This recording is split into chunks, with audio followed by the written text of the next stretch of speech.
Welcome to the State of Tech, the European edition, Saturday, June 20, 2026.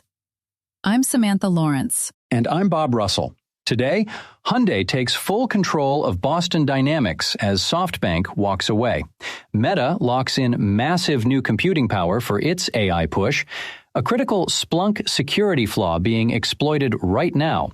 The UK opens an AI testing ground for medicines, and to close out, two things you can actually use today: the focus tool Cold Turkey Blocker and the open-source video editor Shotcut.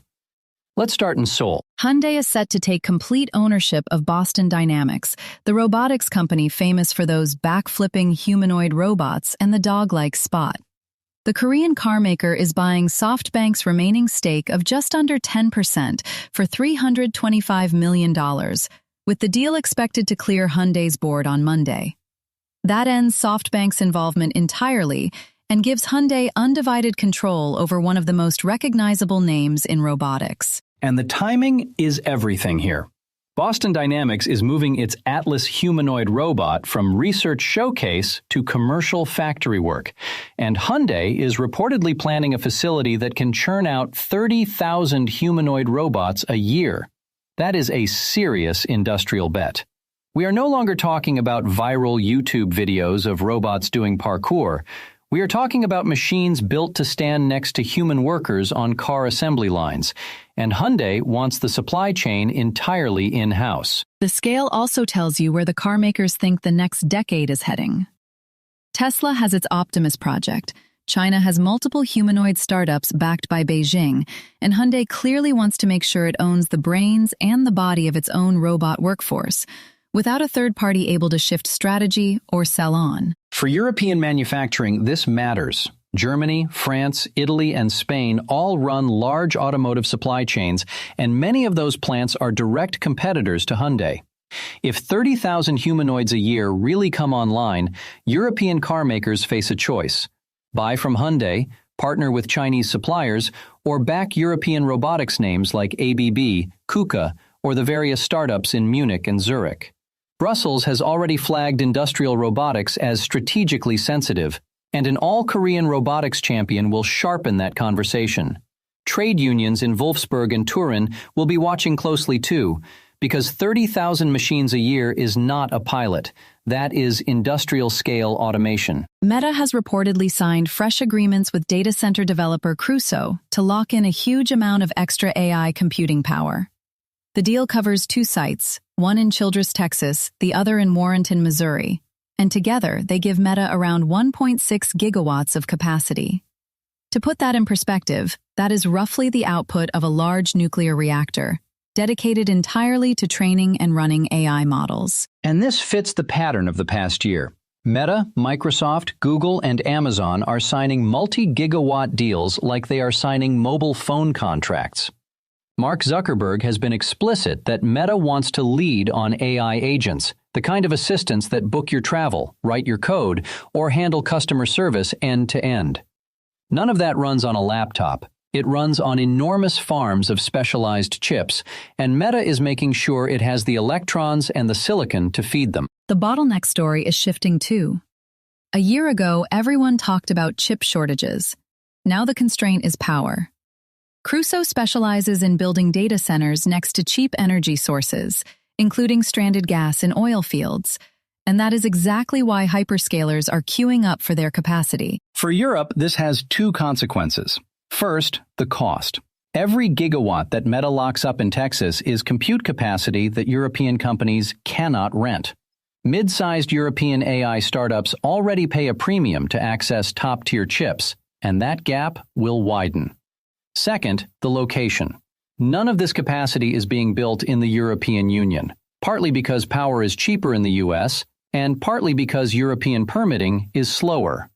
The European Commission has talked about AI gigafactories, but the gap between American announcements and European blueprints keeps growing. Quick interruption. If you listen to the State of Tech regularly, hit that like button and subscribe. That way you'll never miss an episode.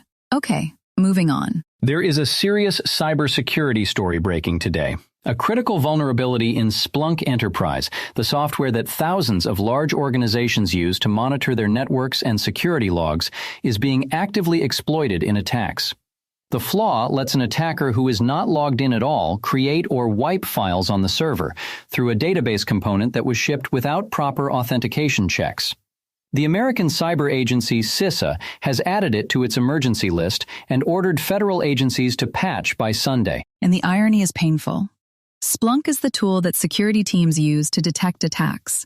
So an unpatched Splunk server is essentially the watchtower with the door left wide open. Once an attacker is in there, they can read every log the company collects, which often includes credentials, customer data, and the trail of every other system on the network. It is an attacker's dream. Researchers say exploitation started within days of the public disclosure, which is becoming the norm. The window between a patch being released and attackers weaponizing it has shrunk to almost nothing, partly because automated scanning tools now sweep the entire internet within hours of any new vulnerability hitting the news. For European organizations, the message is direct. Splunk is widely used across European banks, telecom operators, energy companies, and government bodies. Under the NIS2 directive, many of those organizations are now legally required to manage exactly this kind of vulnerability and report incidents promptly.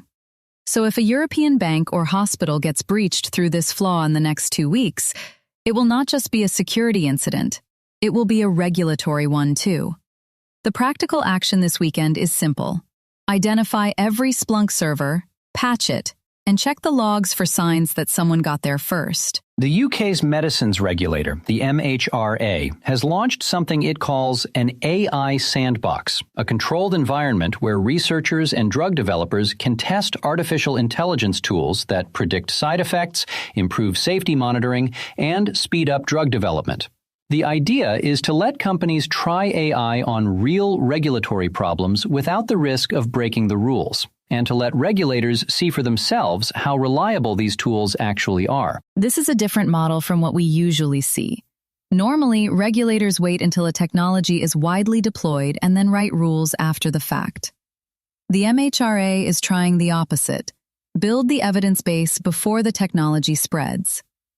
They specifically want to know whether AI can spot how drugs behave differently across patient groups, for example, by age, gender, or ethnicity, which is a long-standing weakness in clinical trials. And it slots into a broader UK strategy.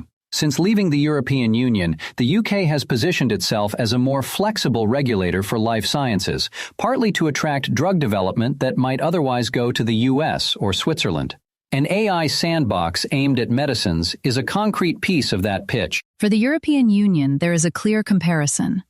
The EU's AI Act classifies medical AI as high risk and imposes strict obligations, but it does not yet offer this kind of practical testing ground at the medicines agency level. Industry groups in Brussels have been arguing for exactly this sort of structured experimentation. If the UK sandbox produces useful evidence in the next year, expect pressure on the European Medicines Agency to follow suit.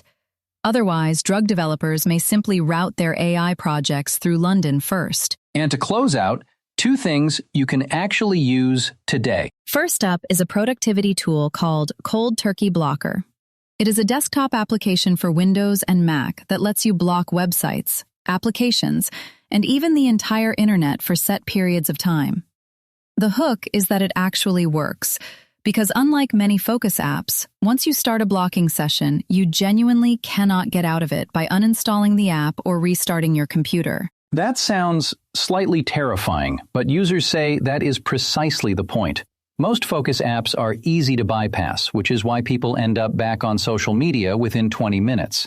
Cold Turkey takes a harder line. You can schedule recurring blocks, for example, no news sites between 9 and 12, no social media during the workday, and you can lock those schedules so you cannot edit them in a weak moment. There is a free version that handles basic website blocking, which is plenty for most people, and a one-off paid upgrade of around $40 that adds application blocking, scheduling, and the locked modes.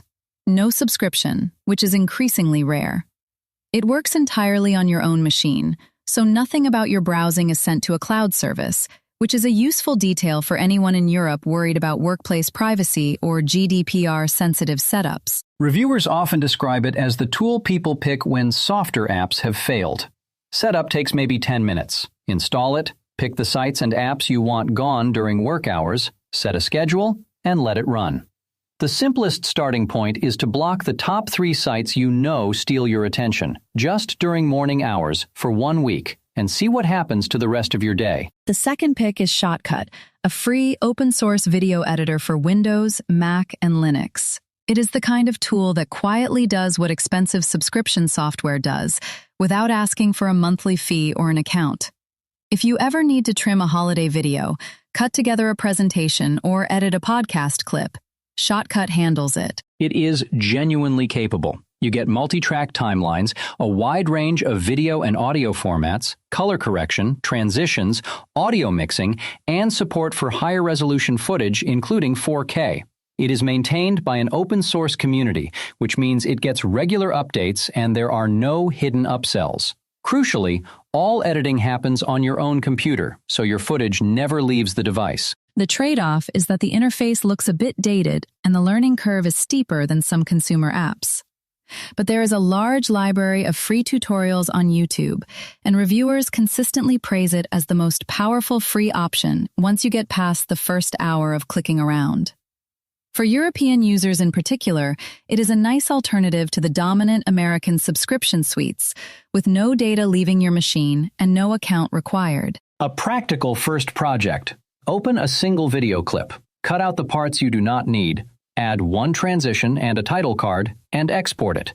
That covers 90% of what most people ever need a video editor for, and you can do it in under an hour without paying anything. Today we covered Hyundai taking full ownership of Boston Dynamics, Meta's huge new AI computing deals with Crusoe, the actively exploited Splunk security flaw, the UK's new AI sandbox for medicines, and 2 things to try yourself: the Focus app Cold Turkey Blocker and the free video editor Shotcut. Want to know more or react?